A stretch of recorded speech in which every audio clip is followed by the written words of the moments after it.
Okay, I want you to imagine the entire system for paying for college. The loans, the grants, every single rule you thought you knew is about to be picked up, chucked in a dumpster, lit on fire, and completely rebuilt from the ground up.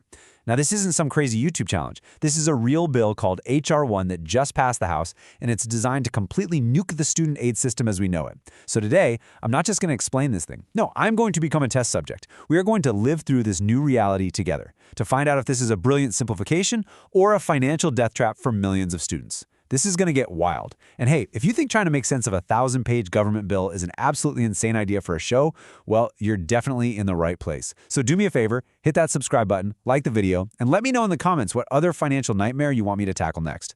All right, let's do this. So why on earth would they do this? Why this massive system-wide explosion? Well, it all boils down to this one absolutely gigantic number. $349.1 billion, with a B. That's how much money the federal government expects to save over the next 10 years if this whole plan goes through. But let's be real, right? That money doesn't just appear out of thin air. It's not magic. That saving has to come from somewhere. And spoiler alert, it comes from changing the rules for you, the student, and the borrower. This number right here is the reason for everything we're about to see, and it really sets the stage for some of the biggest shifts in the history of student aid. Because, beyond all the giant numbers and the political drama in Washington, the only thing that actually matters is this question. What does this change for you? Not for some politician, not for a government agency, but for you, the person trying to get a degree without going completely broke, or maybe the person who's already trying to pay off a mountain of debt. This isn't abstract. These proposals could change your monthly payment, the total amount you'll end up repaying, and maybe even your ability to get a loan in the first place. This isn't just a policy debate, it's a test of your financial future. All right, here's our game plan for today's little experiment. First, we're going to look at the big picture, the why behind this $349 billion earthquake. Then, we're diving headfirst into the main event, the complete demolition and rebuilding of the entire student loan system. After that, we'll see what's changing with Pell Grants, the so-called free money. And then we'll get into who might get kicked out of the system entirely. And at the end, we'll wrap it all up with the key takeaways you absolutely need to know. Let's get into it. So officially, this bill has two shiny, happy goals. The first one is pretty obvious, save that $349 billion. Check. The second goal is to simplify a student aid system that, let's be honest, pretty much everyone agrees is a confusing, bureaucratic nightmare. So fewer forms, fewer programs, one simple path. It sounds great, right?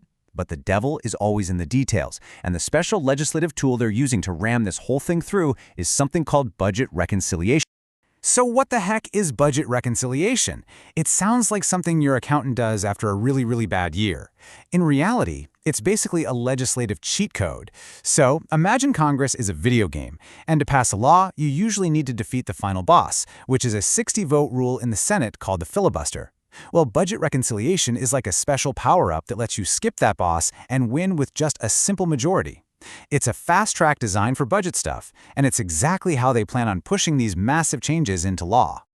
Okay, let's get to the heart of it. This is where almost all of that $349 billion in savings is hiding. Welcome to the main arena of our financial Hunger Games, the new loan landscape. The changes here aren't just little tweaks, they are fundamental. We're talking a complete rewrite of the rules on how you pay back your loans, what kinds of loans you can even get, and how much you're allowed to borrow in the first place. Buckle up.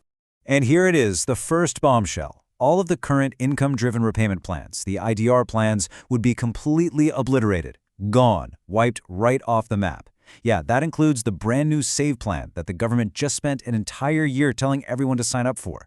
Millions of people are on that plan right now. And under this bill, it's just deleted from existence, replaced by one single mandatory new plan. And this slide right here shows the before and after. It is wild. On the left, you've got the SAVE plan we have now. On the right, the new challenger, the Repayment Assistance Plan, or RAP. It sounds like it should come with its own beat. Now let's run the numbers as a test subject. The biggest change is how they calculate your payment. SAVE uses your discretionary income. That's the money you have left after basic living expenses. RAP, on the other hand, uses your total adjusted gross income. For most people, that's going to mean a much higher monthly bill.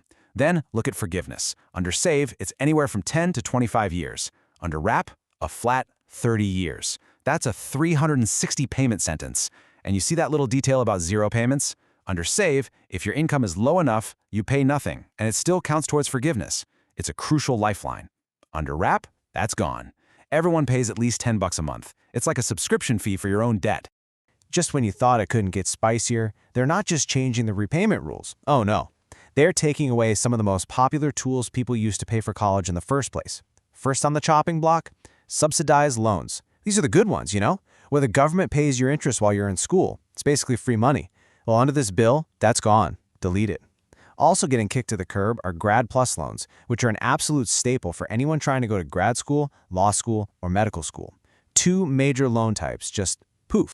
So what do you get in return for losing those loans? Well, you get this table of new borrowing limits, and it's a real mixed bag. If you're an independent undergrad living with your parents, congrats, your total borrowing limit actually goes up from 31 grand to 50 grand. But then look at the next line. If you're an independent undergrad, maybe someone older or who supports themselves, your limit actually goes down. But the real kicker, the most terrifying new feature, is that column on the far right, a new lifetime limit. For any student, it's $200,000. For Parent Plus loans, it's a new cap of $50,000. This means once you hit that number over your entire life, the federal government basically says, you're done. No more loans for you, ever. It's a one-way ticket.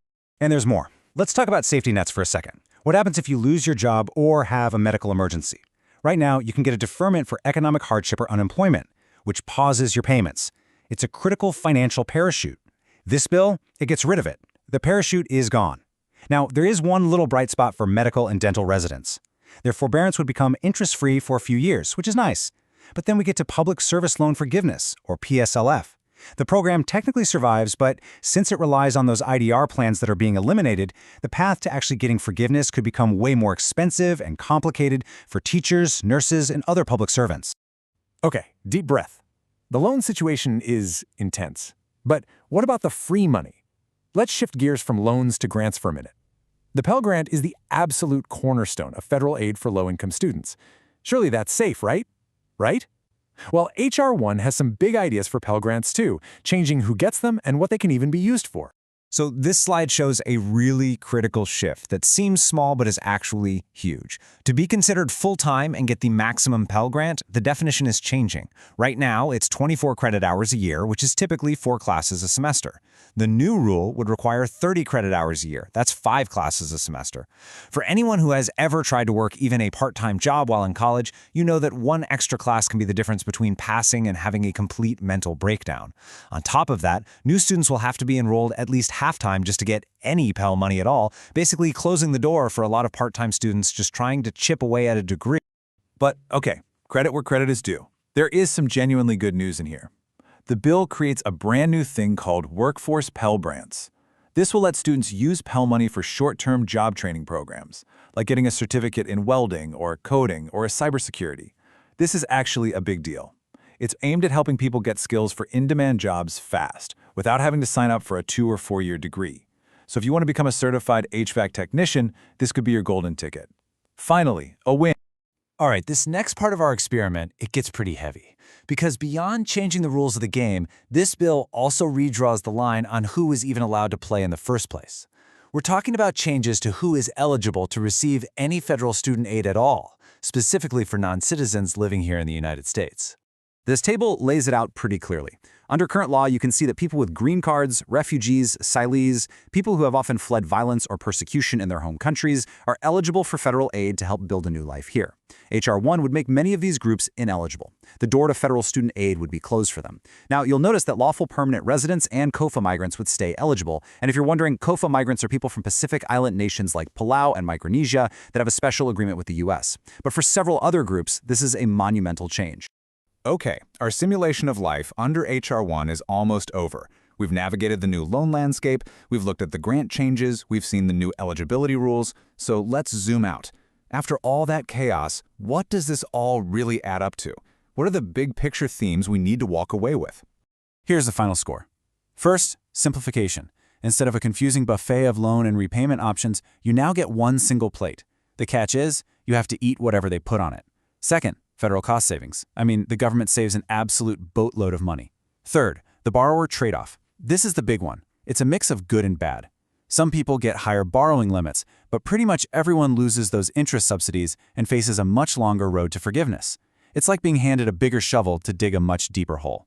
And finally, a huge shift in accountability. It gets rid of old rules and brings in a new risk-sharing model, which basically tells colleges, hey, if your students can't pay back their loans, you're going to have to pay up. That could change everything. And all of that leaves us with the billion-dollar question, or in this case, the $349 billion question. This bill pitches a clean, simple, streamlined system, a fresh start. But to get that simplicity, you have to trade away safety nets, accept tougher terms, and pay for potentially decades longer. So the real question is this a brilliant simplification that finally fixes a broken system, or are we just trading a complicated system that sometimes works for a simple system that might not work for a whole lot of people? I'll let you decide.